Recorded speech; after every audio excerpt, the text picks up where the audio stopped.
겉과 속이 깨끗한 사람, 겉과 속이 깨끗한 사람이라는 제목으로 누가복음 11장 37절부터 54절까지 말씀을 함께 살펴보겠습니다. 어제 본문에서 예수님은 영적인 눈을 똑바로 뜨고 선명하게 비치는 예수님의 빛을 바라보라고 말씀하셨습니다.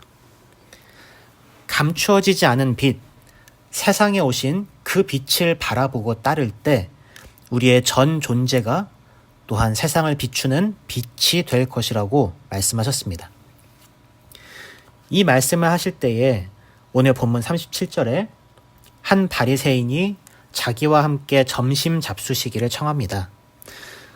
어떤 위도였는지는 사실 잘 모르겠어요. 이게 호의로 초대한 것일 수도 있고 아니면 예수님을 시험하기 위해 초대한 것일 수도 있습니다. 어찌되었든 예수님은 그 초대에 응하십니다.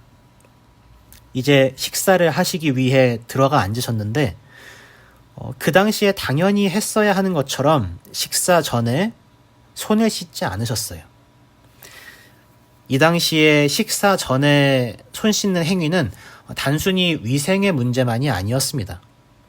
누가복음 7장을 설교하면서도 말씀드렸었지만 이 유대인들의 식사는 사실 언약 식사였습니다. 이스라엘 백성의 정체성을 지키는 수단이었고요. 그래서 그들에게 있어 식사 전에 손을 씻는 것은 어떤 언약적인 정결함을 의미하기도 하는 매우 중요한 규례였습니다. 그런데 예수님께서 손을 안 씻으십니다. 사실 정확히 말하면 식사 전에 손을 씻는 예식은 구약 율법에 근거한 것은 아니었습니다. 레위기 15장 11절을 보면 율법에서 유출병과 관련해서는 손을 씻도록 규정했습니다. 그러나 이스라엘 백성이 포로기를 겪으면서 이러한 제의적 정결을 일상생활에 적용하기 시작했고 이때부터 원래 율법에는 없었던 이 식사 전 손 씻기 그 규례가 이런 예식이 생겨난 겁니다. 어쨌든 예수님과 함께 했던 바리새인들의 입장에서는 이 정결 규례를 어긴 것이죠.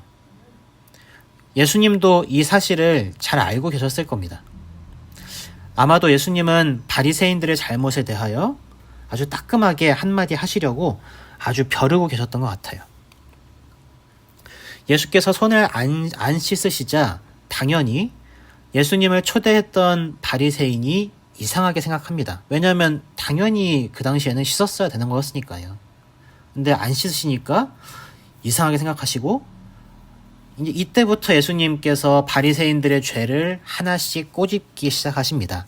39절에 주께서 이르시되 너희 바리새인은 지금 잔과 대접의 겉은 깨끗이 하나 너희 속에는 탐욕과 악독이 가득하도다 라고 말씀하십니다. 예수님은 오늘 본문에서 계속하여 너희 바리새인이라고 하시면서 이 바리새인들 전체를 대상으로 책망하십니다. 이들의 죄가 무엇인가 하면 겉은 깨끗하고 거룩하고 번듯한데 속에는 탐욕과 악독이 가득한 더러운 상태라는 것입니다. 여러 가지 정결 규례들을 지키고 겉으로 보기에는 참 훌륭한데 이 속을 들여다보면 욕심이 가득하고 나밖에 모르고 온갖 추악한 것들이 쌓여 있다는 겁니다. 그래서 정말 사랑을 나눠줘야 할 어려운 이들에게 별 관심이 없었습니다. 예수님께서 41절에서 그래서 구제하라 라고 말씀하시는 겁니다. 자기밖에 모르는 그 탐욕을 그치고 너희를 위해 쌓아놨던 그것으로 구제하라는 거죠. 그러면 겉과 속이 그렇게 했을 때에 깨끗할 것이라고 말씀하십니다. 42절부터는 화 있을진저 라는 책망과 함께 이 내용을 조금 더 확장시켜서 말씀하십니다. 바리새인들은 11조를 철저히 지켰습니다. 그러나 그들은 이웃사랑을 제대로 실천하지는 않았고요. 하나님의 공의에는 별 관심이 없었습니다. 결국 이렇게 책망하시죠. 공의와 하나님께 대한 사랑은 버리는도다. 11조 아무리 잘 드려도 겉으로 그럴듯해 보여도 이웃사랑을 지키지 않고 하나님의 공의를 무시하는 너희 안에는 결국 하나님께 대한 사랑도 없는 것이다. 너희의 11조는 거짓이다. 이렇게 말씀하십니다. 예수님은 지금 바리새인들이 드리는 그 11조 자체가 문제라고 말씀하시는 건 아닙니다. 11조를 어떤 마음으로 드리는가, 마음 자세에 문제 있다고 말씀하십니다.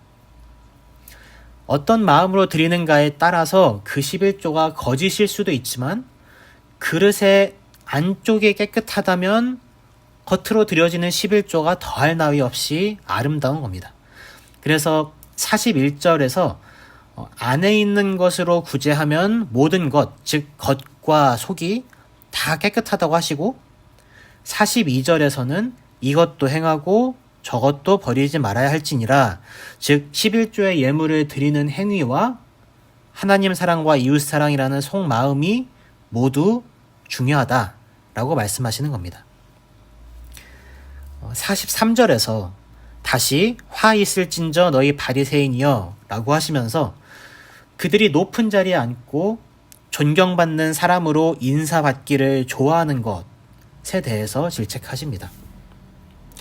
이 속은 썩었는데 겉은 번지르르해서 사람들의 인정받고 그거 즐기는 너희들에게 화가 있을 거다 라고 말씀하십니다.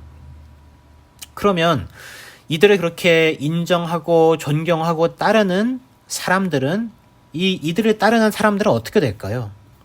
44절에서 다시 한번 화 있을진저 너희여, 너희는 평토장한 무덤 같아서 그 위를 밟는 사람이 알지 못하느니라 라고 말씀하시는데, 평토장한 무덤은 평평한 무덤을 말합니다. 무덤이 평평하니까 특별히 표시를 해놓지 않는 이상 그곳이 무덤인지 알 길이 없습니다. 사람들은 그 위를 걸어 다니겠죠. 그런데 시체는 재위적으로 부정한 것이었습니다. 그리고 시체에 몸이 닿는 사람 역시도 또 부정해지는 것으로 간주했습니다. 지금 바리새인들이 겉으로는 평평한 길 같으나 실제로는 썩은 시체라는 그런 말씀을 하시는 거고요. 겉으로 멀쩡해 보이니까 그들을 존경하고 따르는 많은 사람들까지도 그 시체에 닿아서, 바리새인이라는 그 썩은 시체에 닿아서 같이 썩게 만드는 그러한 평토장한 무덤과 같다라고 말씀하시는 겁니다. 멀쩡해 보이는 너희도 썩었고 너희를 따르는 많은 사람들도 썩게 만든다는 것이죠. 사실 엄청난 모독입니다. 이 말을 듣는 바리새인들은 아마 화가 머리 끝까지 치솟았을 것 같습니다. 자, 그런데 여기에서 잠깐 멈추고 좀 생각해 보시기 바랍니다. 바리새인들을 향한 예수님의 이 책망이 여러분에게 어떻게 들리셨나요? 어휴, 저 못된 바리새인들, 이렇게 생각하셨나요? 아니면 그 집사, 그 권사, 그 장로, 그 목사, 이런 생각을 하셨나요? 아니면 화로 다 나여 망하게 되었도다, 가슴을 치며 통회하게 되셨나요? 주일에 예배를 꼭 지키고 헌금을 잘 내고 바른 신앙의 자세를 유지하여서 사람들에게 존경받는 것, 그래서 목사, 장로, 집사, 권사, 교사 등등 교회에서 직분자가 되고 대우를 받고 사람들의 인사를 받는 것, 그것이 있는데 만약 우리 안에 진정한 긍휼과 하나님 사랑과 이웃 사랑이 없는 상태로 있다면 우리는 평토장한 무덤입니다. 겉으로 멀쩡해 보여도, 거룩해 보여도 썩었고 다른 사람들을 썩게 만드는 죽은 자와 같은 겁니다. 예수님은 말씀하십니다. 40절에 어리석은 자들아, 겉을 만드신 이가 속도 만들지 아니하셨느냐? 너희 속을 깨끗하게 하라 말씀하시는 거죠.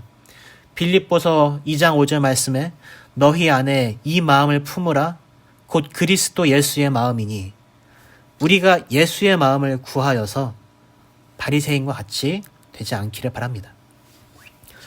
오늘 본문에서 또 흥미로운 것은 예수님의 말씀을 듣고 있던 한 율법 교사가 속으로 엄청 찔렸던 것 같아요. 엄청 찔려서 바리새인들에 대해 말씀을 하시는데 45절에 한 율법 교사가 예수께 대답하이르되 선생님 이렇게 말씀하시니 우리까지의 모욕함이니이다 라면서 예수님께 따집니다.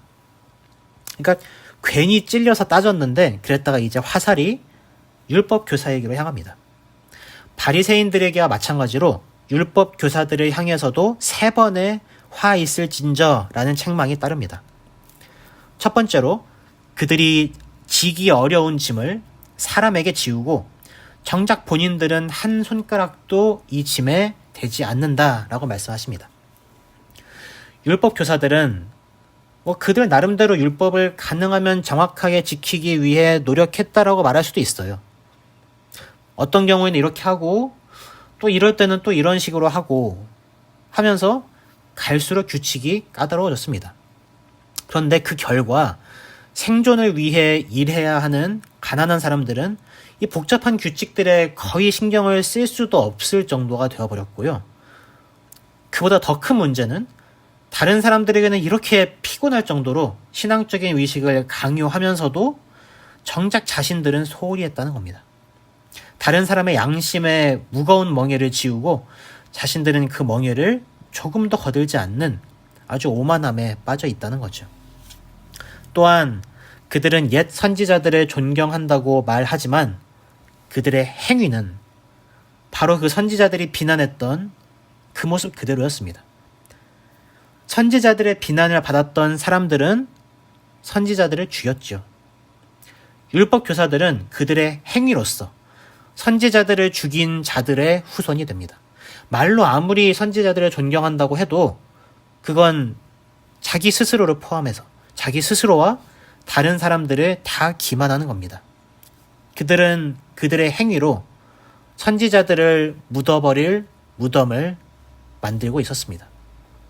인류의 첫 살인 사건 가인이 아벨을 죽였던 그때부터 절대 살인이 있어서는 안 되는 제단과 성전 사이에서 죽임을 당했던 사가랴까지 그들이 흘린 피의 대가를 예수님은 찾으십니다. 예수께서 선지자들의 피를 이 세대가 담당한다라고 50절과 51절에서 연달아 말씀하십니다. 사탄이 승리하는 듯 보였던 지난 사건들을 예수께서 종결하시겠다는 겁니다. 예수님은 십자가 위에서 그분 자신의 피를 흘리심으로써 선지자들의 피를 흘린 하나님의 대적들에게 그 값을 물으셨습니다. 그리고 사탄의 머리를 밟으시고 죽음을 이기시고 마침내 부활하셔서 승천하심으로써 완전한 승리를 거두셨습니다. 율법 교사들을 향한 예수님의 이 마지막 책망은 그들이 지식의 열쇠를 가져가서 그들도 들어가지 않고 다른 사람들도 들어가지 못하게 한다는 것입니다. 52절의 이 말씀은 하나님의 말씀을 가장 많이 연구하고 가장 잘 아는 것으로 기대되는 율법사들이 사실상 하나님의 말씀을 왜곡하고 사람들의 잘못된 방향으로 끌고 감으로써 모두가 다 하나님을 떠나게 만들었다라는 책망입니다. 이 율법의 전문가들을 향한 예수님의 책망은 사실 목회자에게, 저를 포함한 목회자에게 가장 많이 적용될 수 있습니다.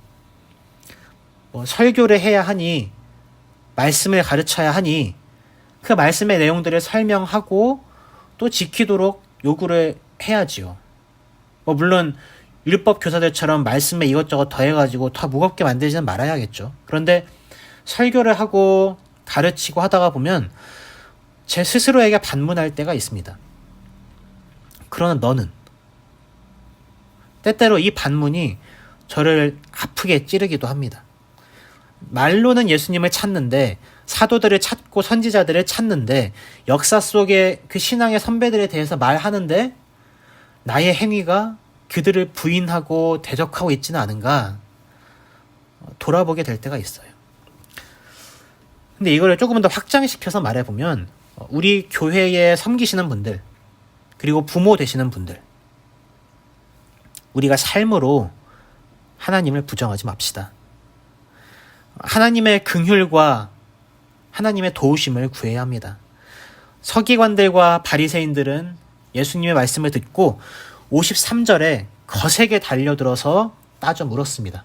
54절에 예수님의 입에서 나오는 말을 어떻게든 책잡고 곤경에 빠뜨리려고 노렸습니다.